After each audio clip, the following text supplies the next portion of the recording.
This is Eagle Owl, and today we will be talking about Nick Sirianni missing a game of football. Also, it's Nolan Smith time to step up. Lastly, AJ Brown running 22 miles per hour.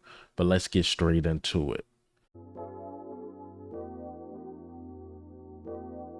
All right, so before we get straight into the topics, I didn't get my chance to talk about it, but Devonta Smith, yes, there are reports out there, according to Tim McManus, that the Eagles and Devonta Smith are officially working on the contract. So that's good. It's rumored, 24, 23 a year and what, $94 million, something like that. 94 4 years, so around 23, $24 million, a little under AJ Brown contract, even though I think he should get the same or a little more due to how the cap work, this and that. But it'll be interesting of what Devontae Smith take, because if Devontae Smith take under, that means he's taking a hometown discount, and he probably expect Howie to make more moves to make the team better. I wouldn't be mad at what he do. If he take more money, that's nice. If he take less, that's nice too. But it'd be interesting again of what Devontae Smith get. But it's good that they're in the negotiation process right now. Yeah, Devontae Smith deserves every penny he get. He definitely do. I mean, he's a wide receiver too, but it's probably like 20 teams out there at least that could be a wide receiver one. But he's sacrificing a lot because just being the second fiddle to AJ Brown, he's possibly sacrificing money to just make this team better. He's not a diva. He plays hard. He do everything he can for the team. Because I think of the game against the Buccaneers in the playoffs. He went off. I mean, the other guys couldn't get it going, but Devontae Smith showed, even in the bad system, he can be a number one. It's just AJ Brown is like, man. I mean, man, top five. Devontae Smith, you could put him in the top 15 ish, but he's not too much out of the top 10, or maybe he is top 10. But again, Devontae Smith, just a class act, fit Philly. He's Philly made. And again, once he get paid, deserves every single penny, every single dime. All right, so let's talk about another guy or another topic, something that made me mad about the Eagles. So they out here giving away numbers. So number seven, who was what was worn by what, Michael Vick and by Hassan Reddick. You know who they get number seven to? Kenny Pickett. So the new number seven now is Kenny Pickett. Switched his number from 16 to 7. I think it's wrong. I don't like it. I don't think that's cool because you're giving the number seven away to a backup QB. A backup QB, Philadelphia Eagles. He should have stayed number 16. That's what he deserves right now. Number 16. You don't get number seven away to Kenny Pickett. Was just worn by Hassan Reddick. Insane to me. Crazy to me. I know it's just the numbers should make, a big difference, but number seven holds some weight in Philadelphia, man. You got to be a baller. You got to be a stud. And they also gave away my guy, Boston Scott number. So that lets me know Boston Scott more than likely is not coming back. Same thing I knew about Quez Watkins once they gave 16 to Kenny Pickett. Quez Watkins wasn't coming back, but now they give away 35 to Davis Price, another running back. And Boston Scott, I seen rumors of him going to the Giants. It'd be interesting where he signed, or he just, be a free agent. Maybe an injury or something happened, then he signed back, or he signed back to the Eagles with a different number. Maybe try to make the practice squad or something, or hell, even make the team. I felt bad for Boston Scott because he really wasn't given the opportunity at all last year. It was just Swift, Gainwell.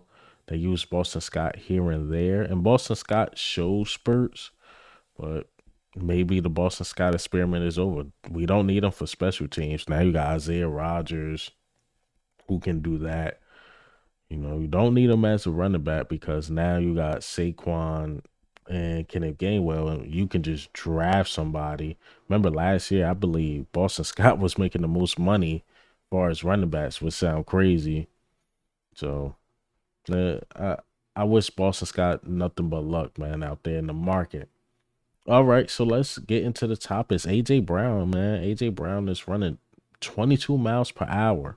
I knew it in the training video. I'm like, he looked a lot faster. A lot of people were saying the same thing. Video came out, him working. It was like a minute and 30 seconds. I'm like, yo, the way he's getting in and out of his breaks, the slants, the curl routes. I'm like, yo, he looks slimmer. Still look big, but slimmer, pause, and fast. I mean, man. So it's a clip going around of him, running and somebody clocking his time. 22 miles per hour. That's insane. And when he said, like, look, I'm playing at another level coming into the year, I believe he's going to play at another level. Again, disappointing year. Disappointing and high year, I would say, for AJ Brown. One point, he's breaking Megatron record. Then it's another point, he's going through a drought with the rest of the team. So that end of the season was a huge drought, but that beginning, breaking record after record after record, showing he's a top 5 receiver, showing that he can be that number 1 receiver in the league, but just things went wrong for us coaching. And now he's going to show the world, I'm ready. I am ready. So buckle up, man. We're going to see a great AJ Brown year. I think the Eagles are going to be a really hard team to beat. And don't be surprised if we're in that NFC championship game again. Because no team I really, really fear is in the NFC. I know the Green Bay Packers are on the come up.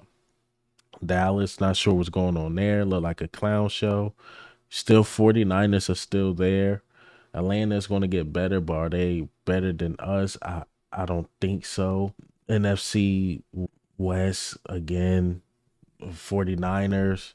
I don't really know who's on the come up there yet. A lot of rosters are not done.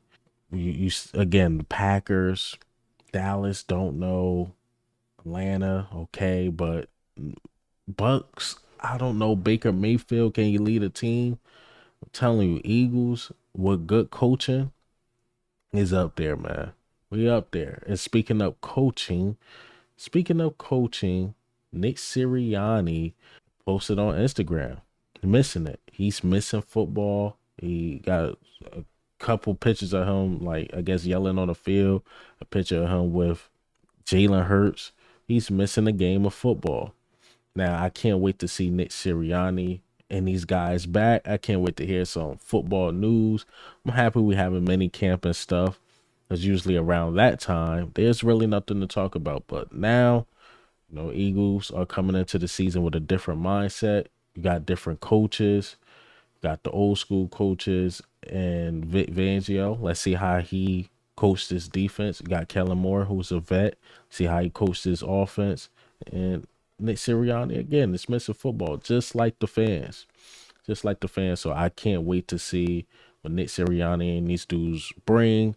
I know a lot of people are on Nick Sirianni's head because he's the CEO type head coach. But it worked for Dan Campbell. It worked for like Mike Tomlin and stuff. So Harbaugh, it worked in Baltimore. So it's not a bad thing of letting the coordinators be the coordinators, because I think that Sirianni was too much involved last year, but now he's going to give us 2 cents here and there. He's going to not only focus on the offense, but the defense, special teams, just keep his eye on stuff and just keep everybody cool, calm, and collective. Again, he's probably going to give us 2 cents here and there, especially to Kellen Moore. And I can't wait to see again what these guys draw up and what these guys bring. All right. So let's get into the last topic of the day. Let's talk about Nolan Smith. Nolan Smith, it's his time. It's his time to step up. You know who agree with me? Brandon Graham. Let me go ahead and play this clip. Got a special guest for today's Ross Report, the longest tenured Philadelphia Eagle. All right, BG, a lot of people talking about Hassan getting traded to the Jets. We just found out you guys are playing the Packers in the opener. How are you feeling about the edge rushers heading into that game against Jordan Love and Green Bay? No, man, I'm feeling good because we still haven't done the draft yet. But losing a player like Hassan, we definitely have to count on Nolan to make that leap for the next year. And I'm sure what he showed last year, he definitely gonna, he definitely showed already about, him trading away Hassan. But Bryce stuff, Sweaty, them guys, man, I'm excited of. And including myself, just helping them boys take it to the next level. I think I was going to definitely do something in the draft, but I like what we got right now. Thanks, man. I really appreciate it. Couldn't agree more. Hassan Reddick is gone, but we do got Bryce Huff, Sweaty, and these dudes. But it's time for Nolan Smith. It's his time. You know, you drafted him in the first round, and he showed promise. Though I always say this: that Buccaneers game was ugly. When games get ugly like that, you try to watch other things, especially me as a content creator. I know some people turn off the game, but I'm like, who's stepping up in this ugly moment? Two people that stood out to me, Milton Williams stood out, and Nolan Smith stood out to me. They look good. They both look good. And Nolan Smith, Eagles believe in him. Because if you kept Hassan Reddick and you had the other dudes, how was Nolan Smith was going to get any playing time? The Eagles are like, look, we got him out the way. Brandon Graham is getting older. Probably next year. I don't know if Josh Sweat will be back, but Nolan Smith, it's your time. It's your time to shine. And I believe he's going to step up. He got some big shoes to fill. It sucks going behind Hassan Reddick, pause. And Nolan Smith, again, got some big shoes to fill because Brandon Graham wasn't no scrub. Hassan Reddick wasn't no scrub. Hell, even if he go after like Josh Sweat wasn't no scrub. So Nolan Smith, man, the Eagles really believe in you. They like the way his style. I see Eagles like those smaller DNs that can get around the corner quick, and maybe Nolan Smith can prove that he got it. I've seen weird stuff about Nolan Smith being traded. This and no, we're not trading Nolan Smith for Micah Parsons. Nolan Smith is going to step up and be a really good piece for this team. But hey, man, what do you think and how do you feel about the news today? A.J. Brown, numbers giving him away, Nick Sirianni, Nolan Smith. But this is Eagle Owl, man. I'm out.